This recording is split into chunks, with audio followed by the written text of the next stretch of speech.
Right, guys, welcome back. This is the Above Average FPL podcast. My name's Adam, and as always, I'm joined by Baker. Good evening, my friend. How are you doing? I'm okay. Hey, you got the beanie on again. Yeah, got the beanie on again, mate. It's Scotland. It's winter. Everyone wants to see your haircut. You got your haircut Friday night. I did, and now I've messed it up. Nice, Now I've messed it up. nice. It's all good. It's all good. But yeah, beanie, love it. Beanie. Any beanies left? You sold them all? They've all gone, so I've ordered more. Of course you have. 35 done. 35 and gone. So another 20's been ordered. But yeah, it's like so yeah, I've got these. These are being sent out. I bloody love merch. Love merch. Got a label printer, everything. Mugs, got them. What else have I got? Coasters. Want them? Got them. Perfect. It's very important that people know that we don't make money on these things. Is everyone, everyone hates the content creators if they try to make money out of this. We find ways to not make money out of this. Just give it away. Give it away. Give it away. Grow the community. Give it away. It's all good. But if you get yourself a hoodie, not a hoodie. Did I see a hoodie in the chat? No, just the. Oh yeah, where's my hoodie? I need to get my hoodie out. Can't find my hoodie either. If you do get yourself a beanie, we want to see a Christmas beanie. We want to see a nice little walk Christmas beanie. Sounds good, man. Sounds good. Can we get t-shirts? I don't think t-shirts really suit us, to be honest. But yeah, mugs, beanies, glasses, posters. Simple stuff. We have done a few weird things like there are some testers hanging out. We have got a golf shirt somewhere, haven't we? It's golf shirts. Average golf shirts.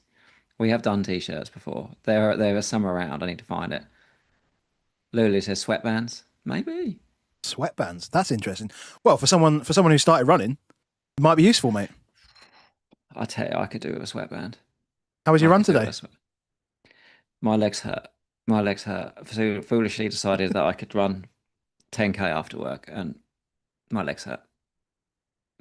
Animal. Yeah, it's silly. So from nothing. 8 weeks ago, you've done like 7 park runs, and now you've done a 10k.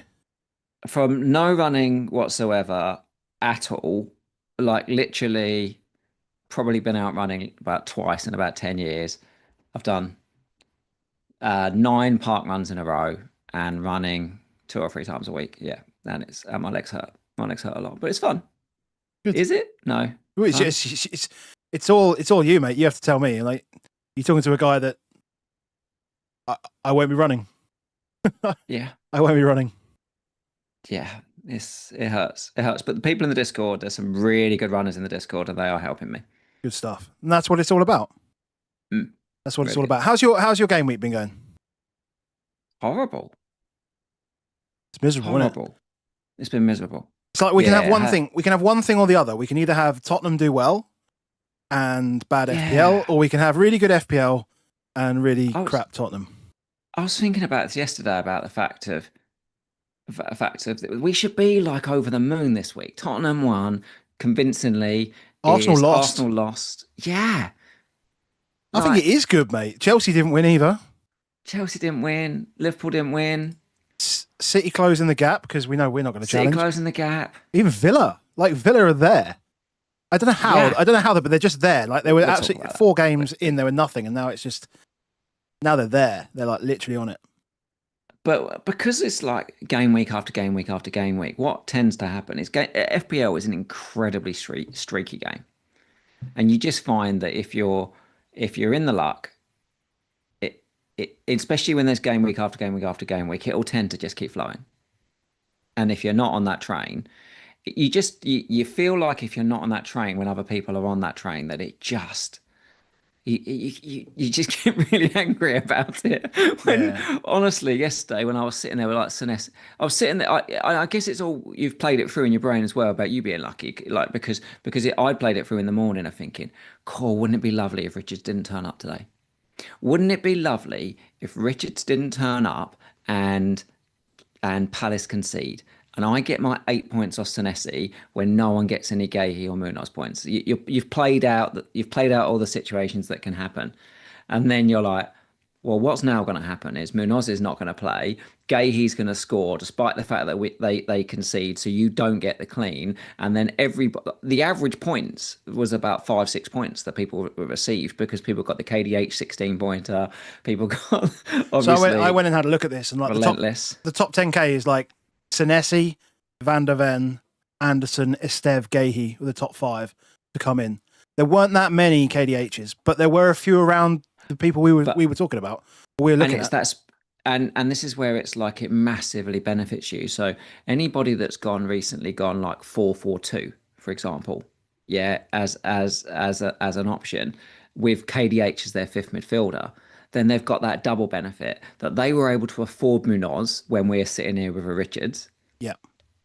Yeah. And then suddenly, when Munoz then doesn't play, it's not their crappy other defender that comes on. It's the double-digit midfielders.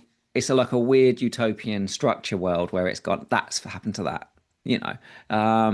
And then when that happens, you're like, well, now I feel stupid. Why am I not on the 4-4-2 and getting my KDH? But that's it. We play a game that's incredibly high variance. I very much I play a huge amount of NFL fantasy, and it's so in NFL it's game week 14, yeah, and game week 14 is the last week before playoffs, yeah, and so like your rank, all that matters in terms of rank by the end of game week 14 is that you're in the playoffs. Yeah, or if you're trying to tank because you're playing Dynasty and you want to get the good fixtures, you want to lose them all up to this point. But so much can happen in 1 week that, and NFL is like a very different game to FPL where it's a high scoring game. So you can almost predict what the points that person's going to get, but what you can't necessarily predict is the injuries to him or the injuries to the players around him that might then impact him. Yeah. That's the stuff and it's like that. Then because it's actually like injuries and stuff, then it's really easy to be quite tangible about how lucky or unlucky you've been. And everyone is quite accepting almost. That's unlucky. Yeah, if you got Daniel Jones yesterday and just watched his Achilles get torn and you're like, well, that's me done. That's just me. That's over. If you had CD Lamb and he just get concussed, or T Higgins and he just get concussed, all those things, you're like, well, concussion protocol. I'm done. Yeah, but and I think it strangely by playing that game, it gives me some quite acceptance of when Gahey headers one in like on the 94th minute. You're like, oh God. Sometimes the various just hurts. We play the game. We hope we get lucky.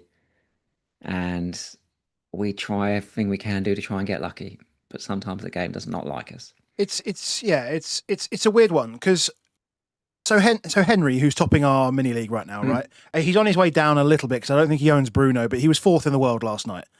Oh God, how will he sleep tonight? But he has had 2 or 3 game weeks in the 11.5 million and worse. Like, genuinely, he's had more of those bombed game weeks than I have. And he's got 200 points more than me. Like, yeah. You got to hit those magic moments. It's madness. And we live for him. We live for him. If you play FPL this weekend and you got KDH on off your bench, you will never forget it. So as much as I will hate you for the rest of the season, you enjoy it. That's to you, Dan. Yes, it is. After I convinced him to bench him. Yeah, you. I'm not going to say his name, but another guy DM'd me to ask me some advice, and I did the same with him. I said, put KDH on the bench this week. Like he said, I've got 4 players. Which one do you think I should put on the bench? And I said KDH. And I felt absolutely horrendous Saturday morning. He got him on for Munoz. I felt horrendous about it. I didn't feel horrendous yesterday. I'll tell you that much. No. Oh, you've manifested it. But there we go. That is the game. That is the game we play. Right, let's talk some games. Yeah, we don't really have. Yeah, we don't have games. We do have games. We don't have game week scores and stuff to go through. We're still going through it with. We're going to get away with it though. We're going to get away with it. A Bruno goal. We've got that. It's half time in that game. Yeah. No matter what happens in the second half, we're going to be all right. It's peak FPL, like 2 weeks, like in the space of 8 days. Foden scores 44 points. I don't have him for any of them. I triple captain Haaland in a week that Bruno gets 11. Then I captain Bruno in a week that Haaland gets 14 and Bruno gets nothing. And then now I've got Haaland captain who does nothing, and then Bruno gets, this is how the game works for me. Like you talk about bad luck, like it's just like compound, and that's 8 days worth of FPL. That's just what happens in 8 days. Yeah. Like this happens to me like consistently over a long period of time. Yeah. But 8 days, that's you can't help but think that it's you pressing the buttons, doing the stuff about all the time. What a multi-million-pound footballer is turning all up the in time. the Premier League and all the time, and to the point where people are now legitimately avoiding the picks that I make because of it. It's incredible. But the fun is that that's why we do it. That's why we play this game. It's because somehow we think us pressing these little buttons makes those people on our screens do stuff. Yeah, still remember when I said thanks for the well done for your green arrow the other week, and you were like, well, that's your fault now. So it's such a nonsense. I love it. This is why we're here. This is what we do. Right, where are we going first? Do you want to start with the thumbnail and just go bang? Yes. Like, because what the hell? How has this happened? Like it felt like he was just ready to, but he was clearly just ready to say something to someone. Oh, it's planned. I mean, I don't know. Did you do any of the Carragher before this game? No. I saw comments, but I tried not to because obviously we're then gonna parrot it out and all that stuff. But it's funny. I'll watch it back afterwards. But no, look, we're not Liverpool fans. We have no skin in the game here. I think this is huge for FPL because actually there's some more news tonight that Gakpo's injured, out for a few weeks. So we have Liverpool, who are a hot mess, a hottest of mess. And one of the reasons, we've been choosing not to go with Salah over the last, few weeks. Season. But we have been choosing not to have Mo Salah in our team. But we still knew that Mo Salah existed. So it didn't make other picks good because you were like, well, if I think they're really good, I'll just get Mo Salah.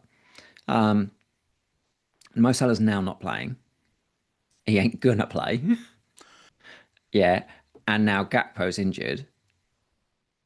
And you're like, well, where does that start to put the pieces? What are we going to see? So Europe this week is going to be really interesting. Ekatike could be great fun. Like Verts, who knows? Sober's like we do have to think that Sober's life at Hungary has played some really fun role. And he's their best player, and does suddenly he become that talisman? What we really don't know is if Isak's not on the pitch. We assume Isak takes the penalties. If Isak's not on the pitch, who takes the penalties? That's something we really, really want to know. Yeah, I guess it depends on how they set up. Because if they set up with like Gravenberch and McAllister, like McAllister feels like a really good penalty option, but is he an FPL option? Probably not. Although if he's on pens, is he suddenly? Like if it is Isak, so they could even work with a 2, right? And they'll play Gravenberch, and is that what they did at the weekend? They played Gravenberch and McAllister. No, McAllister came on, didn't he? McAllister came on. One of McAllister or Verts is probably likely to take the corners from that side too, because Gakpo's been taking the corners from one side, and Mo Salah's been taking the other ones. So Sobo is like this is how mad Liverpool have been up and down of which ones can you get, which ones do what but in 18 they've got Wolves and in 19 they've got Leeds, in vice versa. This weekend they're home to Brighton, and then they've got Tottenham away in 17, and we're not the best at home, but you've got 3 home games in 4. Nobody's going there, are they? Everyone's using their transfers and all this stuff at the moment and doing stuff, but no one's picking a Liverpool player. No, like you can't trust their defense at all. Like what actually looks relatively comfortable until obviously Conor Bradley obviously comes off, and then Konate decides just to go rogue. And when you've got someone like Virgil, like he had 2 really, really, really good chances to score in this game as well, and you're like, that is why I've got him.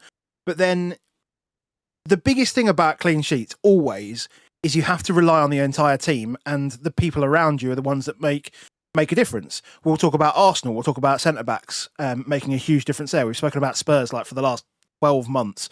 When centre backs are out, like everything changes, and the reason you don't pick maybe one player is because you know that they've got liabilities in there that can cause you a problem. Like I don't think Leeds come back into this game if Konate doesn't do that. Like it's so stupid. No. I think they just walk away 2-0, and I think it probably just carries itself out to the end of the game. Yeah, I mean Leeds obviously they've come off an unbelievable result midweek. Yeah, you give an opportunity to Leeds United fans to get Ellen Road rocking. Yeah. Suddenly it's a whole different game. But they're so weak. So yeah, we got to look for it. I mean, everyone's going to be able to afford Szoboszlai. He's the one that you can afford. So he's going to be the natural one that people are going to be looking at. Almost. What percentage of engaged managers do you think go into next game week with a Haaland, Thiago, Guiu frontline? I'd say almost all. I think it's as almost close as all. Yeah, it's close to. Yeah, it's going to be pretty close. I can't see there's any other strikers that really make a difference in there. Like Mateta's gone. Like Voltemada, you wanted him 2 weeks ago, and now you've got transfers. I just can't see. Yeah, I'm just looking down the teams. I'm thinking there isn't anyone else. I think everyone's got that free. And if you've used 2 or 3 transfers this week, or 3 or 4 or 5, like whatever you've used, I do think if you're in a really good position at the moment, and you've gone early on a lot of guys, which means that you didn't have a lot to do this week. Those people that, for example, got had Foden, didn't have Bumo. Like that's been the most unbelievable pay to go early on Foden compared to Bumo, who's just stinkied it. And we're 40 minutes to go in this, and is currently on a 0 pointer as we stand. Yeah. But even if he scores, he's not going to be anywhere near like the returns that you've had from Foden. So you've got well ahead of the game. If you'd already got Thiago instead of Mateta, for example, then that's been incredible for you guys. So those people that have managed to not only get ahead with the points, but get ahead with the transfers, I personally would be thinking, I want to see if there's an opportunity for me to maybe dive in on Liverpool in 2 weeks' time. And can I get in on one of those strikers? Can I get in one of Ekitike or Isak?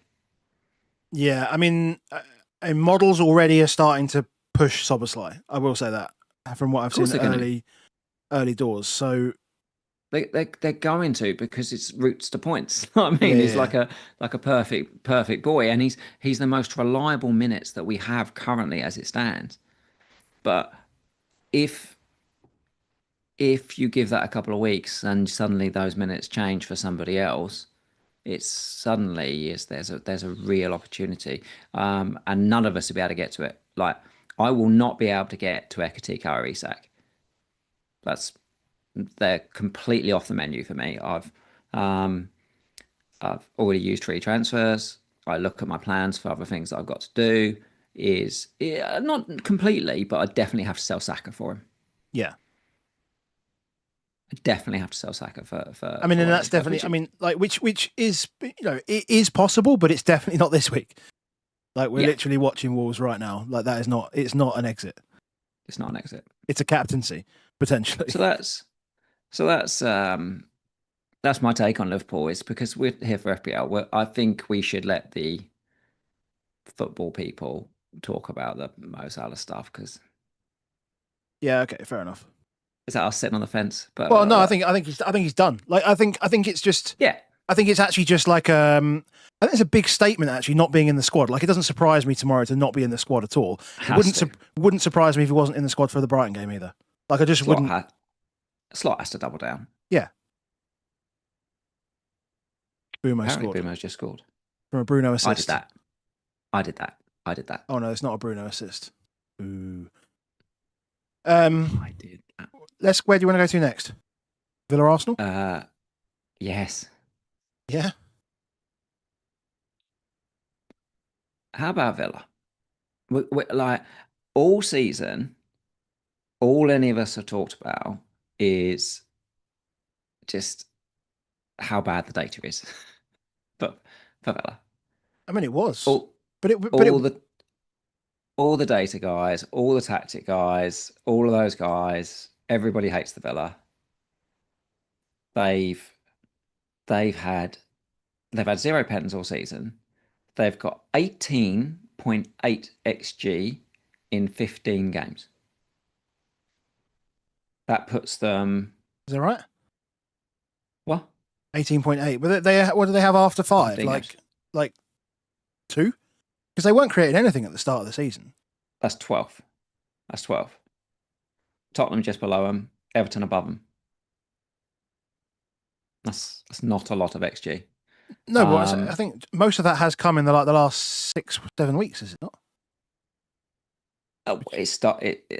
Yeah, pretty much.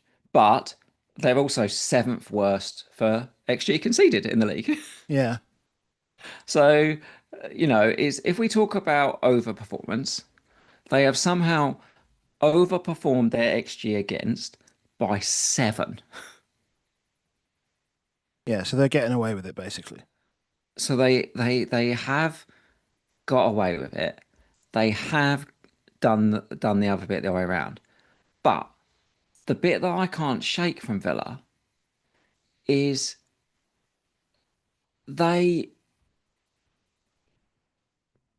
Emery's done this his whole career. Like the Europas, time after time after time, of how good he has been in Europa leagues. Like he just knows how to manage. He's like such an incredible 1v1 manager to spot a team, look for weakness, and go. And he must be like the dressing room talks, the will, the energy. Just even towards the end of the game, like they're 1-1 against Arsenal, and even like you could hear Emi Martinez at the back, like often like shouting, pushing, driving the team forward. It's just not enough credit really for just being an outright manager. It's just a proper motivating manager. The way he's handled so many things, like when there was a couple of moments in the first half with Ollie Watkins where he was doing that sort of like, he sort of does that. It's like a mid-channel run where he gets the ball and he's pushing back. And as he's running, he sort of like shortens his stride. Like it goes really, really, really tight and really slow, like he's almost running in slow motion type things. And I always think it just looks so incredibly predatory because he's so big. He's a massive guy, Ollie Watkins, that it just feels like this great white shark that's just eyeing up. And eventually when he does strike, as it was, there's not going to be a lot of finesse to it. He's gonna do that short stride and then whumping out of his feet and bang. But I haven't seen that from him really all season. And when I see him doing that little short stride and eyeing up the defender and pushing stuff, you're like, how much work has Emery put into him? Because he could have been fuming, couldn't he? He wanted a sort of big move in the summer. He didn't get it. Then he's looked all out of form. We were like, is this the end for Ollie Watkins? What on earth's gone on? He's going to lose his place to Marlon. And, obviously he misses a huge chance early on, but it just looked like, okay, he's back. And again, another goal we can't get to. Yeah. Yeah, I mean, I think it helps as well. I mean, you're right on the matchup thing because, I mentioned it a few minutes ago, the fact that I don't think Arsenal concede the goals they concede here if Saliba and Gabriel are sitting in this side. Oh, no. Because you've got like a disorganized thing on the left side where Eze just has no idea where Matty Cash is. And I think there's just better communication across the whole defence. And I mean, Eze's he's not really a back post defender. Like the awareness just isn't really quite there. And then, Gabriel probably just clears everyone out for the Buendia goal. Yeah. So I think there's a huge amount that, I mean, I would love for teams to continue to do this while their centre backs are out. Please just keep taking advantage of the fact that they're not as strong at the back. I think we need to be really interested from an Arsenal point of view to see what happens when Saliba's back, because the one thing we don't know is Ben White looks good. His partnership with Saka looked good. If I'm looking at this, I'm like, who's my problem here? It's not Ben White. And the one thing that I think is a problem, and I think teams will continue to target, like Matty Cash definitely was used as a weapon, is Hincapié and Calafiori. Like it's like putting David Luiz and Cucurella next to each other. Like you wouldn't do it. Like you were like, these are the two most untrustworthy people I could put next to each other. Like Hincapié is for me is there as almost like he's a carbon copy understudy almost to Calafiori, in that he's this all action hero, but you can't trust him to be in the positions you want him to be in. And yeah, then I just don't think either of those two are the smartest guys. No. And then you put them together on one side, and I'm like, I will target the hell out of that. Yeah. He wants to maraud. He wants to head off and piss off down the other end of the pitch. He wants to have. Yeah, he wants. Wants all that. And Calafiori is like, I thought I was number 9 here. Like, you're not playing one this week, so I thought I'd go and do it. Marino can drop. Like if you were Arteta, who's so disciplined on this, that must be playing on his mind, and because I think Hincapié is a really interesting pick, isn't he? Because what is he, 5'4"? The problem is he's just like first on the chopping block. And maybe he's already on the chopping block. Yeah, well, probably not because Calafiori doesn't play the next game. But yeah, yes. I mean, if Saliba's back, I'd probably move Hincapié to Calafiori's place. And then I think that then Timber and Saliba and White outside him. Again next week. But if it works, then you're like, oh, then you'll just go, well, maybe Timber and Saliba are my 2 that I play in the middle. Well, yeah, until Gabriel's back in 3 weeks' time, and then it's all change again. So it's really difficult to trust going into that defence right now. But maybe all of it changes the second Saliba's back. Yeah. Because maybe he just tells everyone where to be, and then actually it all becomes a lot easier. And I think it's a slightly difficult read to just how good each of them are. I think from a Timber's point of view, the fact that he trusts him to play centre back. Obviously, he gets the DEFCON, which he gets in that goal. He was 2 off, and then he got both those last 2 DEFCONs by throwing himself in front of the ball twice for the goal. Yeah, I also appreciate my Raya save point in that melee. Yeah. For me, who didn't own any defence, is I can see that goal. I actually think I lost out of. Because obviously it was a -1 for Timber and it was a -1 for Raya, but Raya got his save point, so it was net level, and Timber got DEFCON. So I actually lost out of that goal going in. This is how stupid this game is. But I enjoyed it. Dan Banks is saying Lewis Skelly will play left back. I'm not sure he trusts Lewis Skelly when he's got the rest of the stuff to makeshift. Yeah, I am not sure, 100% sure. I'm not 100% sure. Maybe he will because it's Wolves, and he can, if he plays Rice and Zubimendi. Maybe you can do that if you play Rice and Zubimendi. But then Odegaard's put it into that, so it's like suddenly it's like, well, what do you play? Do you want to do Rice, Eze, Odegaard? Rice is. Did I see rightly that Rice is the top scoring midfielder in the game? It probably is now.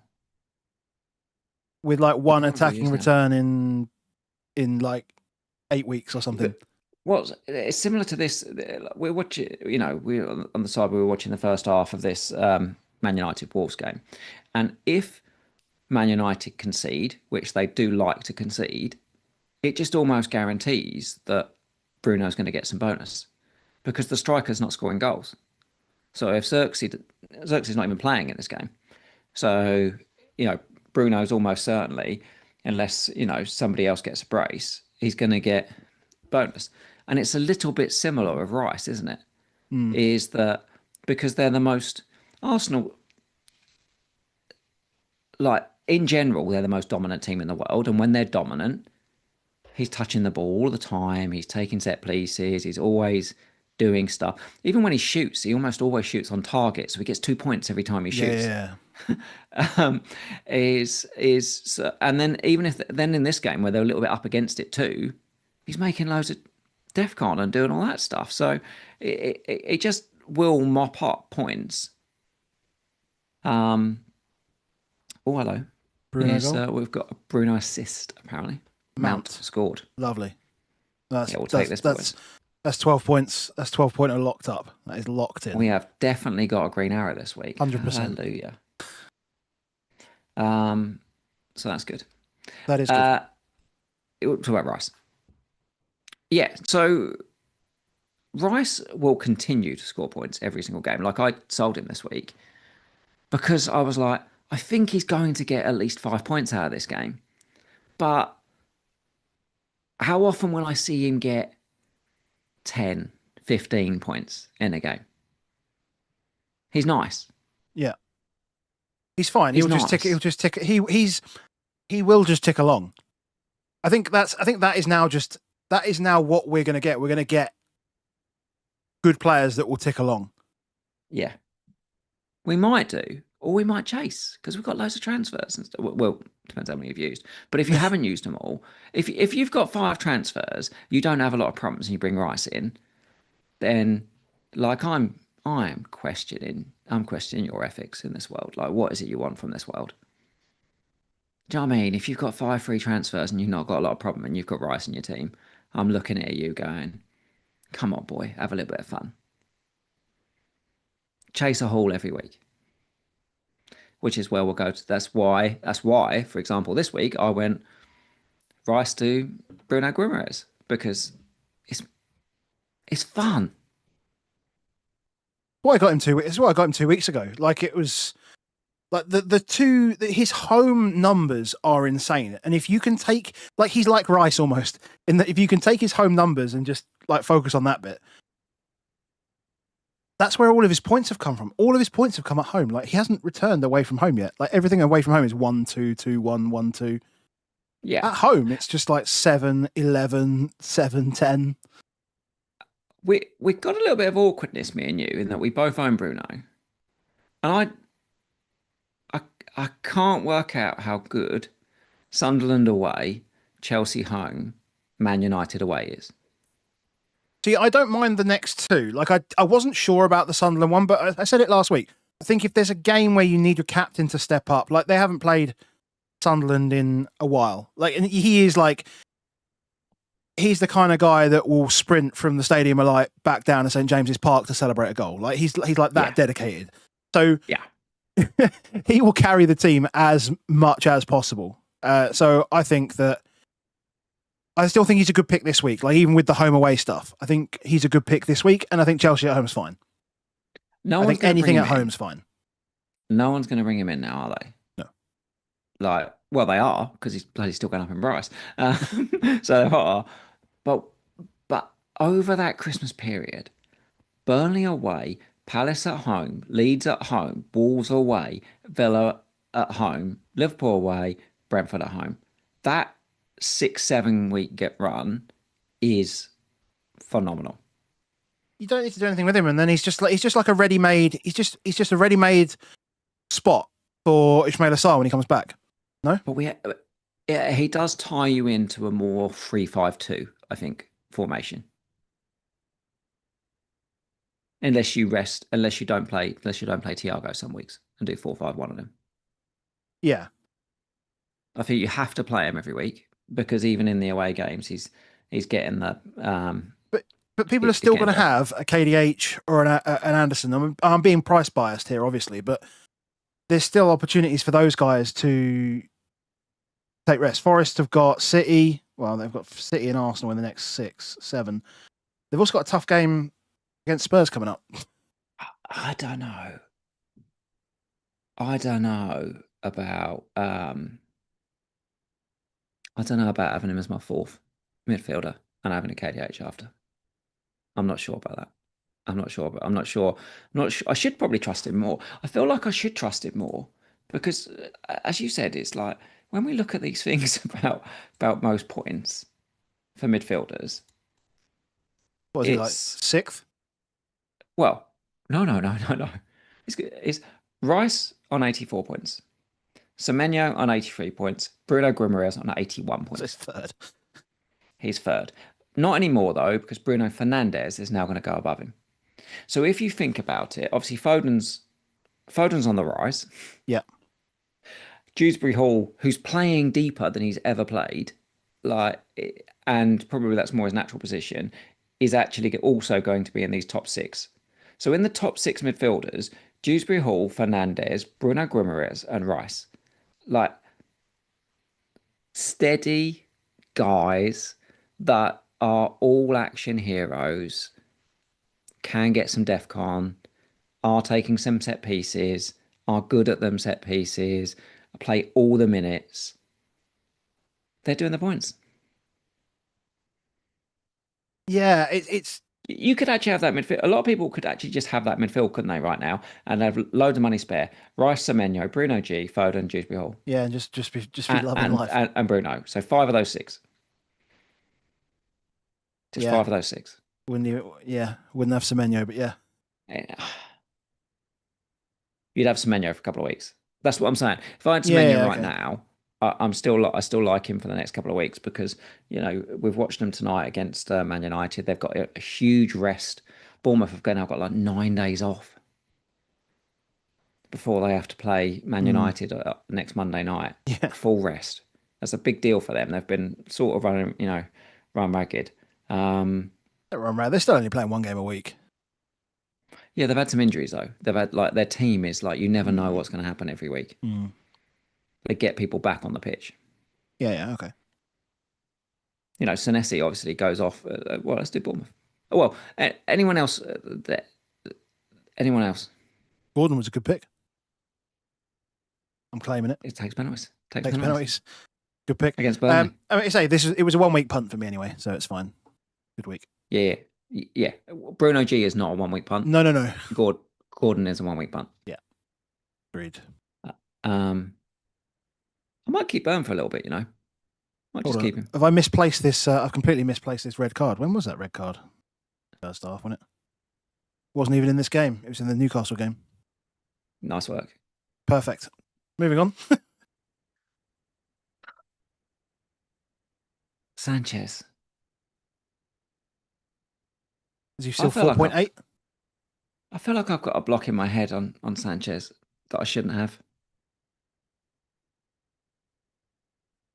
But he's too. Well, he's not too expensive to be a first keeper. What we're talking about? I've got David Raya. We're not tripling up. We're not tripling up on Chelsea.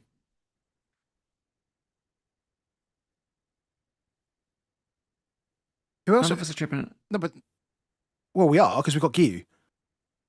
Damn it, we are. We've got bloody Guiu. So we are going to have to. We are going to have to at some point sacrifice somewhere. So, but how many picks are there? Because literally, Reece James would be the pick if he could play every week. He just would be the pick. And although interestingly, he hasn't missed a game he hasn't missed a game due to injury all year. When they clean, he so often just gets these bloody holes. But it's the same. I've said it before on this. That Zoff said it to me once. That whenever Sanchez cleans, you're like, this is the jammiest clean on earth. And he cleans because Semenyo has an offside goal, and then Evan Nilsson misses a chance from 1 yard. Yeah. Look at it. Look at the size of that chance. It is ridiculous. It's genuinely insane. He gets jammy all the time. And that hurt actually. Him and Chalobah. Well, not him so much, but Chalobah. Chalobah was a big one. 11, 12%, it felt big. And he was also part of all the auto subs. That maggot, I've got Chalobah coming off the bench. Love a bit of bench jam. This is the season. We talked about Chalobah pre-season as he does when he plays, he does the points, and he's going to play all the time. He's doing the bloody points, and because he's doing the points, there's bastards above us that have got him. Yeah. Yeah, he hurts us. He hurts us. He hurts us. Yeah, 82 points now this season. He's now got more points than Gabriel. What? Chalobah has more points than Gabriel. Chalobah's got more points than Gabriel for the season now. What a game. Only Munoz and Gay is more. But does this not also tell you? Yeah, you got sent off. But does this not also tell you that maybe like the steady guys are not the guys? Because you want the way to win the game or the way to actually move up properly is not just to get all the steady guys, it's to get the guys that score points in the weeks that you have them, and then you transfer them in for someone who peaks above that, and then you just keep doing that. You just keep going up and up and up. We're not winning the game, mate. It's not us. It's not us. It's not us. It's true. Senesi went off, but apparently it was cramp. And like I mentioned, it's quite a long time before. Yeah, 9 days is fine. It's fine. Yeah, we're all eyeing up the Burnley game, and it's like if they didn't have so Bournemouth have got Man United. Yeah, United away, Burnley at home, which is the one game, and then it's Brentford, Chelsea away, and then it's Arsenal, Tottenham at home. And then Brighton, Liverpool. And then Brighton, Liverpool. Like those fixtures are just legitimately bad. Yeah. And if you're like me, like I've used free transfers, and I've still got Senesi and what do you call it, Senesi and Semenyo, and I'm like, okay, I need to stop now. Well, I'm fuming. I'm fuming over this because well, yes and no. I blame you. Why? You. You're like, well, because you were like Senesi against Chelsea's fine, which I guess he was, but I wanted to get rid of him, but I also blame David Moyes. Yeah, blame David Moyes. I blame David Moyes more because obviously I transfer out Michael Keane. Can we go there? Can we go there? The Bournemouth guys, you can hold them. I think holding them against Man United is fine, and I think holding them for Burnley's fine. But in 18, they're gone. Yeah. Chelsea, you can't go there with the attack, can you? At all? I think Sanchez and Chalobah are the only two guys right now. Palmer. Let's just wait. Is a wait and see. Yeah. As soon as he misses a midweek as well, because it's part of his rehabilitation, you're like, Jesus. How am I? The closer we get to Christmas, then it becomes even harder to pick Palmer because it's like you need him to play every week. Yeah, you absolutely do. So I think, I don't think it's going to be until like 22, 21, 22 we're going to even consider him. So let's go, yes, Michael Keane. You know what's really annoying is they did the charity bit on Match of the Day where he looks like a really nice guy, and I actually really like owning him as well. And I sold him because Moyes said he wasn't sure whether he was going to play, and I was like, well, I can't be dealing with that. I need a defender because I've got Goodmanson, I've got Senesi against Chelsea, which I hate. I've got Richards who could get rotated, and I've got Virgil van Dijk who can't keep it clean. I was like, I need a defender. And I had to make a defender move, like it had to happen. So I would take out Michael Keane. And you wouldn't have made. I hate the game as well because actually, if it was any other game week, I think you'd have just played Senesi. But because you had to make a transfer because it's game week 15. I think you could say that about a lot of managers. I don't think you could say that about me. I think I'd have made a transfer anyway. I was trying, mate. I was trying. No, but I'm not gonna not be me, right? I'd probably made a transfer because I needed a defender that I wanted to peak, and obviously Van Heck has it in him.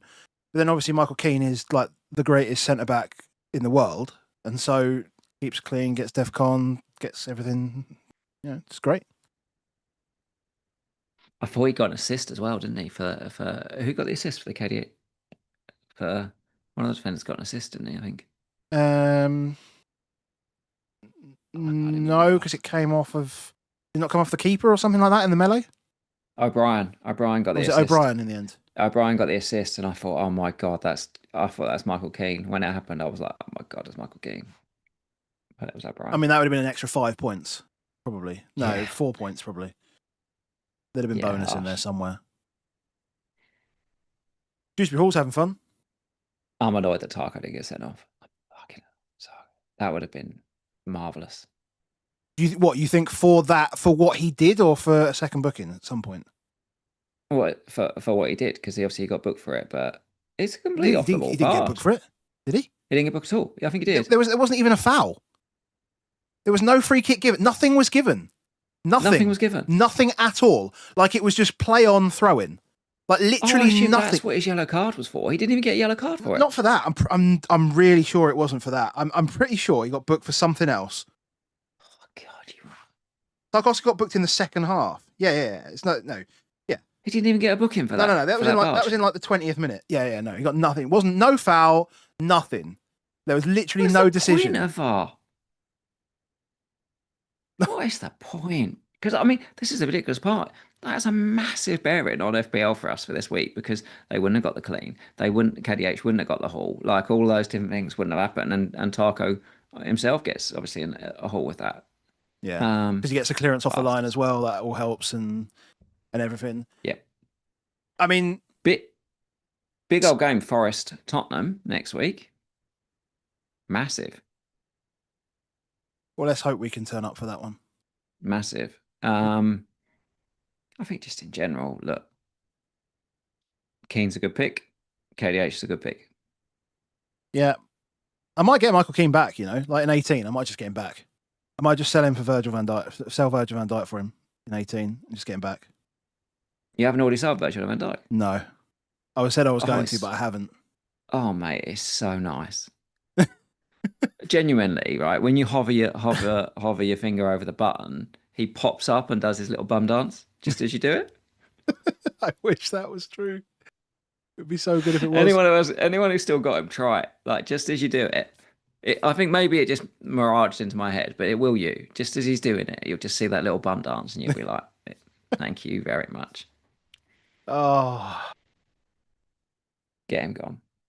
Branthwaite will be back in the team soon. Michael Robert, how long have we been saying Brathwaite's going to be back in the team? Michael Keane's better than all of them. He's the best striker and he's their best defender. Yeah. I mean, like, I'm kind of happy for Barry. Like, Tiano Barry, really happy for it. Just the emotion on his face. Everyone's like, big smile. Definitely shouldn't have counted. But apart from that... So it's like when Josh King scored his first goal and he got ruled out. I was like, well, that should have happened again. Because it definitely... Because I saw it. I could see it hit the ref before I'd even realised that Dyche had talked about it. Because as soon as I saw the centre-back getting booked, I was like, well, that's because of that. But fair play to him.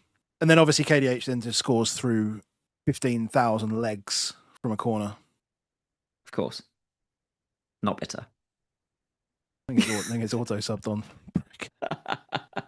I'm not bitter because I'm not bitter because I've got Elliot Anderson, who was also in this game and got nothing. Did he get his DEFCON? No, of course not. God. Of course not. What did you do about Elliot Anderson? I've just bought him, mate. He just stays where he is for now. Like, what do I do? Does he really though? Does he? Home to Tottenham, away to Fulham, home to Man City. Like KDH, you look at it and you say, okay, this is the thing about the Guiu pick, right? We'll go to Thiago next. Let's do Tottenham next because we could go to Thiago pick.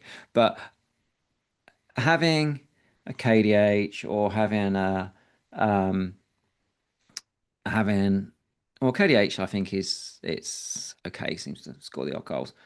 What's going on at the football? We've got a penalty. I know. I'm seeing the worst thing is because I'm watching. Oh, we're about to get a penalty. Yeah, we're about to get a penalty. I'm watching this, and I've got. Is he just holding on to Cunha at the back there? No, it's handball. It's a blatant handball. We're about to get a United penalty. Okay, cool. Come on, Bruno. No. Bruno misses penalties when I own him. Oh God, a Bruno penalty live on stream. Absolutely disgusting. Maybe Anderson just does have to become KDH. Yeah. Oh yeah, it's definitely a handball. I mean, like it's no more handball than it was earlier on, but whatever. Like he's being asked to review it, so he's going to give it. I'm going to close the chat because I'm behind, so I won't see it go in. I'm all over it. So with Anderson, I don't know. I think it's a lot about, what you want to do over these next few weeks, but I can't help but I like attacking. in these kind of weeks. Like I want to look at all my players and be like, I want you, and ride it. And I'm just not sure Anderson and Thiago, unless you've got four incredibly good defenders, is the way. Oh, I got Virgil You've gone van very Dijk, so quiet. I know what you're doing here. You're just watching this. I am, but I am listening. But I'm just saying, I've got Virgil van Dijk, so I've not got. I've not got. He scored. Four good defenders. I haven't seen it go in, but I've seen Peter Tisdale say boom, and I've seen my update. Why would you? I literally closed my chat so that I wouldn't know until it went in. Nah, you need to know, mate. Look, we just got dead content here. We just. This is what it is, mate. It is what it is. We'll take the Bruno. We'll take all the points. Where did I tweeted out? I was like, all I want for Christmas is 11 points. Got more. Thank you very much. Beautiful. Thank you very much. Right, let's get to Tottenham. Let's get to Tottenham. Guess what? Number 9s don't score against Tottenham. Number 9s don't score against Tottenham. Okay, so Brentford, they're actually a problem. In general, they're a problem because away from home, it's getting silly now. The real positive is that in their next 6 games, 4 of them are at home. That is a big deal because, like, I don't think enough is talked about just how bad Brentford are being. Like, Brentford have played 8 away from home. They have lost 7 out of 8 away from home, and conceded 16 goals, and they scored 6. Good. They're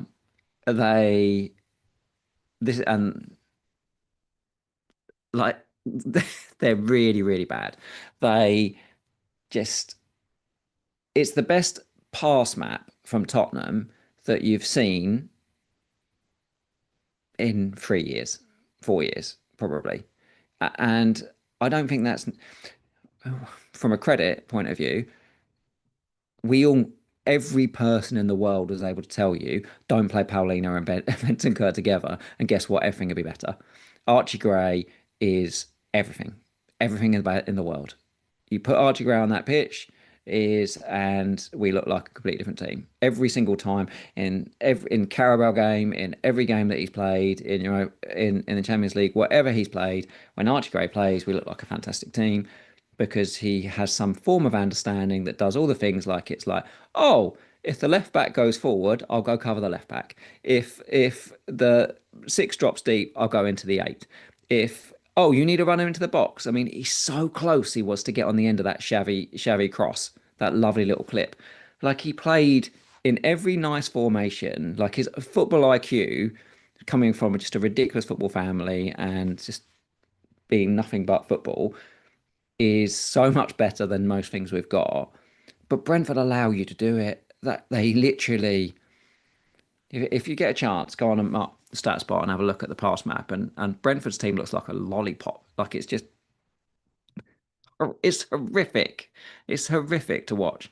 What I did think is, though, like, I felt that Thiago was quite unlucky, really, not to score. He had 2 good chances both times. He did get outside Mickey, but they were wide because their channel runs. It's a bit similar to what I said about Watkins earlier. Is you got that channel run, get it out your feet and bang it. There's no finesse in it. He hits both of them into the side netting, but also he was kind of through on goal twice, and luckily Romero and Van der Ven timed 2 ridiculous challenges to stop him. So I think you can still play Thiago away from home. But I think we have to be like, my God, we now just have Haaland and a guy from a team that's lost 7 out of 8 away from home. Yeah, that's quite bad. But then all strikers are utterly bad. reliant on penalties. Yeah, but all strikers are objectively bad. I mean, like, Welbeck's got some tough fixtures in the next 6, which makes it really difficult. Can't trust his minutes at all. Can't trust his minutes, exactly. I mean, I guess to some extent, if you wanted to take a punt, you could go to Raul. Actually, I mean, like, if you wait a couple of weeks, you might just want to go Bowen. Like, Bowen in a couple of weeks feels like a really good move. I think I reckon. Like, I don't I think it reckon. matters how good West Ham are. I mean, like, I just think that if there's anybody that can make something happen, like that run, Fulham, Brighton, and both at home, then Wolves and Forest and Spurs away, which is fine. Sunderland, Chelsea, Burnley, like there's a good run. There's a good 7, 8, 9 games there. If you want to dial up your risk appetite and you haven't already bought Thiago, if you're sitting there and you've been cautious and you've gone, I've not bought Thiago yet. He's now gone up to, was he 7 million now? I mean, no idea, mate. I bought him at 6. Exactly. You've got him at 6, so you're absolutely laughing. I think when you've got a guy like him, I still think of him can't like quite be there yet because he's 6'4" for me. 6'9" he is. 6'9". Yeah.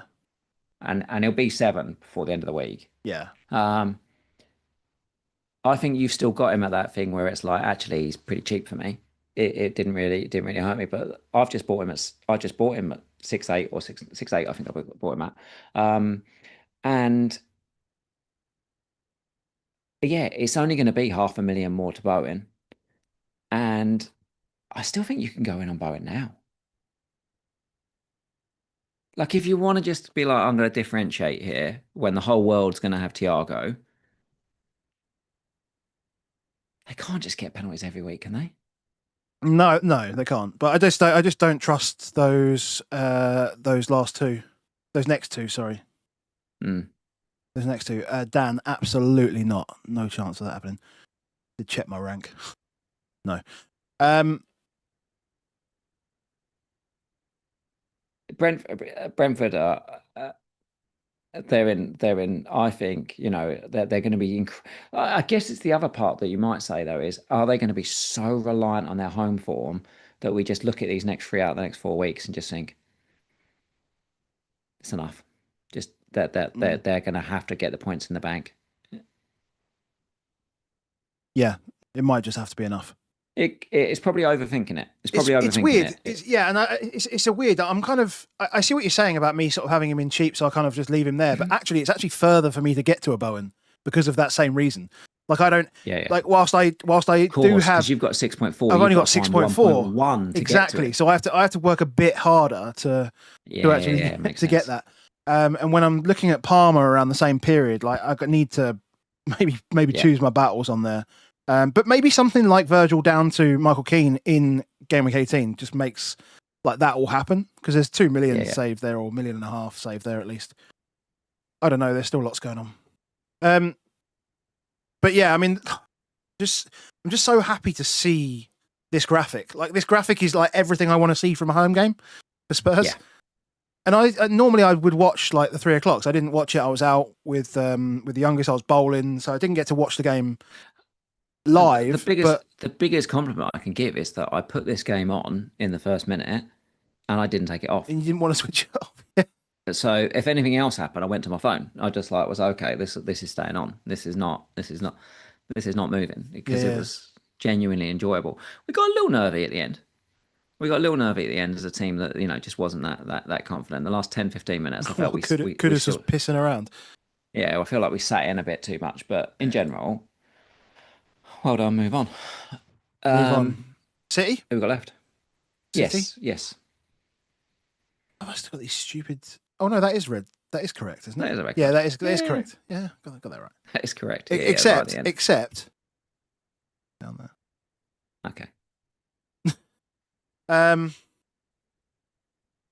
mean, like, I know Foden has just smashed 44 points in 8 days or 7 days or something stupid. Yeah. But man, Cherky's fun to watch. Like he's just so fun to watch. And the best thing about Cherky for me is that I've been legitimately aware of his professional career since like 2019 or 2020. Yeah. Football Index babe, straight in there, like in his first few days at Lyon and stuff. So, I mean, it's just an absurd talent. You can tell that he hasn't. This is one of those like when you always have that moment when you. I think I said it during the lobby. You have that moment where you say something and then the commentator says something. I had this moment where I said something and then Pep just basically said what I thought he was going to say at the end of it, which was like I just felt like he just hasn't been pepped yet. And you can Yeah.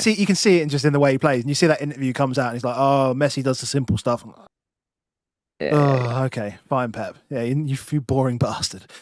But He's fine. He's fine for it. Like he's just, his Savinio's just dropped off a cliff in terms of place. Marmouche is off. Like he's pretty nailed. it feels like it. Yeah, He's pretty nailed, checking. he's And fun. He's good. I think what is definitely interesting for Man City, and it's definitely not an accident, is that they have hugely dialed up their set plays. Yes. Hugely dialed up their set plays. And if they dial up their set plays, that does dial up Vardy a Oh, lot. huge! And I was looking at that, thinking like the last time when I captained him against Newcastle, that was him scoring at St James's Park, which was the first time he'd scored since he was at St James's Park the time before. And then suddenly he scored 2 in 3, and I'm like, oh, that's something that we need to pay attention to for sure. We talked about it last week about the shot from Foden, the brilliant shot, which came off of the fact that he took the corner, Vardy misheaders it back, and Foden picks it up and then hits a brilliant shot, which gets tipped over. Well, that was the carbon copy of this. It's just that Vardy mistimed the header last week and he got it this week. Yeah. So I find that incredibly interesting for us looking at players. So look, we haven't been able to hugely trust them for cleans, and Isidore should have done better with the chance that he had, which I was going to say, like, they're still City. Like, they still feel like the City defense. They still feel a little they bit are. gettable. So there is a bit of risk with They that. are. They are. But I'm definitely looking at it and thinking, okay, okay. The fixtures are just a three of the next fours away. But Palace away, West Ham at home. We always like West set piece and West Ham at home. Is Forest away, Sunderland away. He's only 5.9 now, Vardy. Like all of us are looking, obviously, or have either already bought O'Reilly, but for me and you, neither me and you have O'Reilly, do we? Nope. That might be a flex. That might be a flex. It might just look at Vardy and say I maybe haven't he's the got, guy. yeah, maybe Vardy. I haven't got, we'll probably want to route back to Gabriel at some point, and maybe keeping the money in is maybe not putting it elsewhere is probably a good thing. Also, don't have Munoz, so Yeah. that feels like an issue. But Yeah. I they're watching brief, but everyone's bought Foden now, so we don't have to talk about him anymore. yeah, It's just ruined, isn't it? Foden and Haaland. The only thing about we need to talk about Haaland is it feels like I don't think it's any coincidence that Diaz scores in a game where Haaland blanks. Remember last season, this happened quite a lot. Not the banger as such, but there was that run of Haaland not scoring, which also was combined with centre backs banging it from 30 yards repeatedly. That was happening a lot. And it was almost like they have two tactics in a game. And one of them is about everything goes to Haaland and we're going to try and get him in behind and it's going to be great and he's going to brace, he's going to hat trick, he's going to be all over it. And the other one is we're going to just use Haaland as a decoy. And actually, what we're going to then use is the wide guys in the Fodens and the Shirkies to try and create the chances and then we'll do a lot more of these. Maybe dial up our set plays. Maybe we do those long bangers. And if we can try and work out when those ones might be, then that might give us some more inclination as to when you can take on Haaland. But I'm not sure. I'm not sure Pep will ever let us do that. no. I don't think we'll ever be able to find that out. But you suddenly feel a bit silly. Obviously, look, Haaland does have a really good chance again, made by Shirky. But even then, he probably wouldn't have got bonus in this game. No, no. So, um, yeah, yeah, it's definitely something where I want to try and see if there's a way of us trying to work through. Is there any signs that might give us a bit more confidence of when do we take on Haaland? Because at the moment, I feel like I'm just quite lazy with it. Where I'm just going Haaland, Haaland, Haaland, Haaland. Yeah, I mean, the difficulty is like the fixtures. I mean, this week could be a week actually. Like Palace's defense is legitimately good, so I think this week is a week. It's legitimately good. Well, let's do Palace Fulham. Yeah. Let's do that. Yeah. God, we're quite good at these segues, aren't we, nowadays? Yeah, we're getting there. Hold on a second. Um, the only thing is, like, when you see that Wilson goal, that kind of like intricacy that they played, that's ones where I'm like, that feels like a Haaland goal. I Yeah, mean, but that was so good. Like that was so good that goal of the season. yeah, like it just reminds you. It reminds you, unfortunately, Of the Jack Wilshere. of the Jack Wilshere goal. Yeah. Oh God, that's what we're gonna say, is it? Oh God. Yeah. Yeah. I mean, even me, Richards, it was like, oh, like a noise came out of me. Definitely, I think I squeaked. Yeah. I'm pretty sure I squeaked. I feel like picks that I'm talking about like 4 weeks beforehand just pick up as well. Like Harry Wilson was good pick. Good pick. Been a good pick for a while. Like his shot volumes is crazy good. Like it can be anyway. I think people are going to be tempted. Like if you looked at that cheap midfielder right now, so you've just said about Anderson to Harry Wilson. That Just go Dewsbury Hall, mate. Just go Dewsbury Hall. is it? No, you won't though. You've no chance on earth. Are you bringing in Dewsbury Hall for Chelsea away and Arsenal at home? No, not this week. Not this week. You just wait a couple of weeks. Do you though? Yeah, you just wait a couple of weeks. Forest have got Spurs. We're a changed team. We're not a changed team, mate. We had a good game. We had a good game. This is the moment when you're like, oh, this is it. We're back in. We're Champions League. We're on our way. Other than you cannot trust the minute they've got another game Thursday. They're playing Sherborne or something like that though. So hopefully that means that they will rest a load of guys. But yeah, you almost feel like they're so flat out now that the subs are having to get earlier and earlier just to keep these guys alive. Mm. I didn't realize Wilson was actually 5.2. I thought he was 500,000 more than that. No. He's there, baby. It's going to play on your mind. Yeah, it will. You'll enjoy it even more because currently I have to, or I will, play Dubravka in Game Week 16 when you are playing Brighton at home to Wolves. That's going to be fun. I mean, 6 points, but it's fun. But you get your 6 points, whereas what you could do is get Wilson and burst my bubble with my Dubravka bubble. It's a double win. Yeah, it is a double win. You're right. It is a double win. I can see you. Look at that. Just planting the seeds. But you look at them and you're like, well.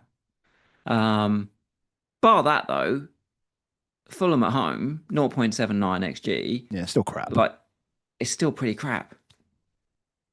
It's still pretty crap. It's a wonder goal away from, and that's about it. And you know, you have to give Glasner credit from this because they clearly are gassed from 60 minutes in. Yet the three biggest chances in the game all came from Palace after they took both their forwards off. Yeah. You know, to take off Nketiah and take off Mateta in the same moment, that's a big deal. Obviously, it should have been a pen for Mateta, but hey, we don't get those. It wasn't a pen. It was outside the box, wasn't it? It wasn't inside the box. It wasn't even the VAR checked it, and they didn't deny it because of outside the box. They denied it because they said it wasn't a foul. Yeah, I heard that, but I still thought that was. I heard them saying that, but I still felt like it was outside the box. Like they couldn't. They wouldn't check it if it was outside the box. They wouldn't give a decision on it if it was outside the box. So the first objective decision is it in the box, and they ruled it inside the box because they don't then give the second decision I can't for whether it's a foul or not. I find it difficult to believe. Even though So I know they officially say it, but I still find that actually difficult to believe they couldn't. So VAR said it's inside the box, but then they've not given the penalty. Nonsense. It's a nonsense. Can't make it up. I quite liked Nketiah in that little Salah role. He was quite lively. He was last year though. I'm sure he picked up last year, and this is You why. brought him in. Well, yeah, I didn't do much when I brought him in, but that's why I picked him. Yeah. So, I mean, again, if you don't have a lot of transfers, We've all got 5. well, we haven't all got 5. We all had 5. We all had 5. Okay. How many got now? 3. I've only made 2 moves. Only made 2 moves. Only made 2 moves. Only made 2 moves. I made them the other day. I made them Saturday, I think it was. I made 3 moves Saturday. Yes, I made two Saturday just because, price. Yeah. But if you haven't, how luxurious is it to go Richards to Gahey? It's probably a bit, but I still think it's fine because it's clearly a targeting, like it's what they're doing, like it's a play for Glasner. Like so Mitchell's delivery isn't great, Munoz's delivery's okay, but actually having these really deep crosses and allowing the fullbacks to go beyond, like Gahey's left foot's decent as well. Yeah. There was a couple of moments where he's picking up that sort of like half space, like 30 yards out, and you're like, oh God, he's going to do it again. He's going to do it again. He's going to swing that ball in. Yeah. So there's always an opportunity for him to. Richards it's insane on DEFCON compared to the rest of these guys. He's so aggressive on crosses. Like you watch him, and he very rarely man marks actually. When they're in sort of like when they're sort of tracking back, you watch him. He it's kind of weird because he's the outside centre back, but there's actually what happens is Lacroix goes almost man to man on the number 9 because most teams play with 1-9. And what he does, you watch him, and he's really easy to watch because he's got his big hair, isn't he? Like you can see him do it, like it really differentiate. He's just watching the crosser. It's like that's why he's DEFCONing so much, is because he just goes straight at the ball. Like that's all his job is Lacroix stay with the number 9 and you go for the header, mate. And that's why he's comfortably doing them. I don't know if we can get the points on DEFCON. Can you get DEFCONs? Where do you want them? What do you want? DEFCON? Yeah, so he's now got only got 1 total DEFCON less than Lacroix, but he's got like 41 more DEFCON than Gay now, as in total number, not points, obviously. Yeah, because he's got less points, but he's incredibly reliable now on DEFCON. That's the one thing on Richards. But you just like the problem is he has 6 attacking returns. Every time he gets those and Richards has none. Pointers and stuff like that, you're like, great. I've still lost. Yeah, always. I've still lost. It's horrid. I mean, I don't know how much we're going to be talking about Palace, like other than like Mateta's are gone. I don't think people are just thinking about Munoz next week, aren't they? Yeah, but I think you just play I think you just have the City guys you have now this week. Next week, then make the moves. Yeah. Don't do it this week. Make the moves next week. Like Mateta was an obvious, you had to get rid of him. Yeah. But yeah. Bench. Everyone's. I'm benching. I'm benching Richards next week. Yeah. Patton asked about Harry Wilson. Just rewind like 5 minutes, and you'll hear all about that. West Ham Brighton. That's all we got left, haven't we? That's all we got left. And I was absolutely fuming about this one because legitimately the worst sequence of defending I've seen.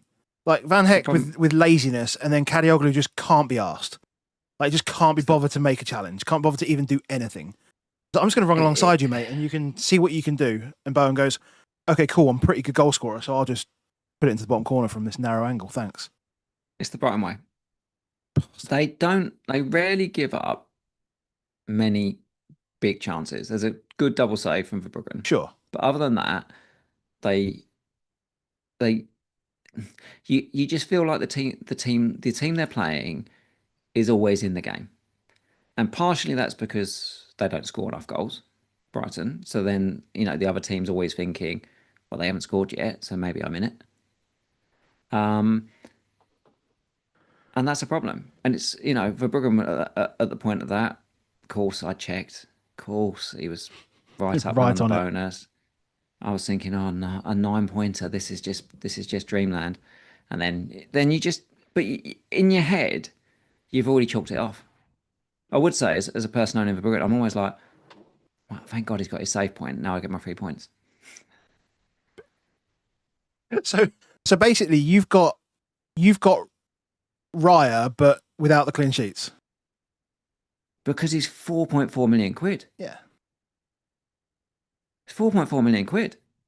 Do you expect Josh King to get as many points as a £6 million midfielder? No, but like who are we buying? We're not buying anyone with this money. Like the most expensive defenders, we're not buying. Like the most expensive midfielders, we're not buying. But I don't have a cheap midfielder, so I need my midfielders to do well. That's why I'm saying is I'm having Bruno Guimaraes. So my bet is that Verbruggen and Bruno Guimaraes will outscore the 5 million midfielders and Raya. That's my bet. And that's fair, but I think I can get to all of those now. Like, I feel like even with Raya, I feel I can get to everything now. No. You've got to have a £5 million midfielder. Don't have to. I can just make him... I've got 2.7 in the bank. I've got Thiago and Guiu. I've got 2.7 million in the bank. You won't have all the defenders. You won't have Timber. You won't have Munoz. You won't have... No, I can't have them all, but I can have one. Yeah. And I can have another 5 million. But I think that's So you can fine. make a choice, is what I'm saying, is you can make a choice here to say, I'm going to give away, but I don't necessarily give away, is every single time he does clean, I'll make at least 4 points up on Raya in one game, even if Raya cleans. I will say Raya's not a buy now, right? He's not a buy at 6 million. Like, he was at 5.5 when I got him. He's fine. Exactly. 5.5 is a different game. Yeah, I don't think it's a buy now. And I even said this. 1.6 million quid. 1.6 million quid is a shitload of money. What I am looking at is thinking, was 4.4 too low, and I should have gone 4.8 Sanchez. Now I had to go. So if we talk about this, what did I gain? Well, you gained Bruno, right? I gained Bruno Fernandes. Yeah. That's the win. And it's all about that, and it is the reason, the whole reason why I got Verbruggen was it was the only way in my team that I could get Bruno Fernandes. Yeah. So I did. Cool. The question is, like, you look at it and you say, if I want Palmer, if I want these guys, if I want these people, I'm playing a game here where I'm saying that I think I am going to lose to the crowd every single week with Verbruggen and Dubravka. Yeah. Every single week. I think I'm going to lose somewhere on average 2 to 3 points. If you add up all of the keepers, put them together, what everyone else has got, I think I'll lose on average 2 to 3 points by having Dubravka and Verbruggen. And I think I can make that up with an extra 1.5 million quid. Fair enough. That's my economic way of trying to work through is people. It's not about this guy beat this guy and all that stuff. Bowen is interesting because of the fact of nobody else scores goals on the West Ham team. Yeah. But for both of these, Minter we need to talk about. I have a problem with Minter. I've had a problem with Minter all season. So my biases are out there. There is over half the assists he gets are FPL assists. They're not assists, which makes them incredibly less reliable. That they will happen they have to be a certain sequence of things that happen that's not Opta related. But my biggest issue is Matt's FIFA, because Matt's FIFA's playing right back, but he's doing that inversion right back where he ends up going to like number 9 quite often. So, and then you've got what ended up happening quite a lot is Kadioglu would do the tuck in, De Kuyper's down as left wing, but it's effectively playing left back.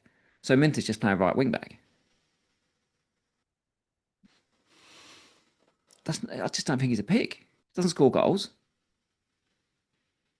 I'm with you on the inconsistency of assists as well, because one of the reasons why he gets good bonus when he gets his assists is he's playing right back. It's just Lamptey. It's just Lamptey with minutes. Like, they've just gone back to their old formation where their right wing back just flies down occasionally and puts a load of crosses in. We only wanted Lamptey when he was 4 million. This is true. I don't like this position. Matt's FIFA is the problem. Watch that big chance there in the first half. Who's that? That is Matt's FIFA. Matt's FIFA. Was it from set plays? No. Nope. That was because he takes the bloody corners. Yeah. That was inversion and went straight through. It's not at over 6 million quid. The fixtures are fantastic, but I don't like that pick. Yeah, I mean the fixtures are good, but they've also got like I will say how long can it go on for? But they've got to go to Anfield, they've got to go to the Emirates, and they've got to go to the Etihad in the next 6. And they've got to go back to West Ham because everyone's playing. Because everyone's playing 15 and 19 is the same. So yeah, that's why. I mean, isn't it mad? Away at Liverpool, suddenly you're like, hold on, he's playing on the right. He's up against Kirkes. Can't sell him this week. Yeah, that is a thing. That is a thing. But for me, owning like Van Heck, it was always like rotate, get the right. Play the Van right Heck fixture. can do any kind of madness. Like, yeah, but you still wouldn't play him against Liverpool or Arsenal or City. No, you just wouldn't play him against cheap. those ones. Yeah. He's cheap. I was a bit annoyed actually because you mentioned about Van Heck Saturday morning, and I was thinking about De Kuyper and the fact that I noticed they're doing this thing quite regularly where De Kuyper's now the left wing and then Kadioglu sits inside him and is taking stuff. And I was thinking to myself, I wonder if he's worth a little punt. He's like 4.3 or something, isn't he? Now, absurd price. And then obviously he gets top bonus because he goes off early. And so I was before the Van Heck assist, I was thinking about. I was like, I did look at that Saturday morning, and then when you mentioned, I was like, I didn't mention that to him. I feel bad that I mentioned this, but you got the assist, so I didn't feel so bad. We'll take it. Van Heck said, we'll take it. The only thing we've got left, mate, is game week scores. Is this it? Is this final? Of course it is. Christ, that was good, wasn't it? We were on 44 points before. I think we were both on 44 points. Or something like that. Did Boomer get bonus? Yeah. Boomer got 2 bonus. He got what a boy. Yeah. 18 points for the goal, mate. Jan says about Matt's FIFA is the problem, but is he a pick himself? It, again, is a question because he's like 4.9 or something like that. And he's shitting points. I don't know if you've actually looked at how ridiculous the points that Matt's FIFA's shitting, but he is shitting it. He's got 54 points now. Yeah, 2, 8, 4, 4, 3, 10, 4, 7. That's a lot of points. Like he's just ticking over. But yeah. 4.9 is too much. It's too much. You still fancy, you'd still go KDH and Harry Wilson over him. Def-conning the hell out of things, and I'm guessing he's about to be suspended. Yeah. He's on 4 yellows. So. Yeah. Not the Shout, guy. shout out FPL for the for the little status update things. Actually, quite useful, you know. But yeah, this is us. This is us this week. Oh, what you're mentioning there, I haven't noticed that before, but have you noticed that on the site now? You've got those like little Yeah, things you can click. Yeah. That's good. yeah. All the big content creators, they were talking about it last week when it came up. All the AFCON stuff. Because there's some that say AFCON from Game Week 17, others say like 4 yellow cards. Some say both. I like it. I like it on the actual site. Go have a look. Little status updates. Yeah, cool. Or, I mean, like suspension tightrope was always a problem because you never really knew. But to actually have it there, AFCON is the only thing that actually, I feel like suspension tightrope is the only status update they can provide.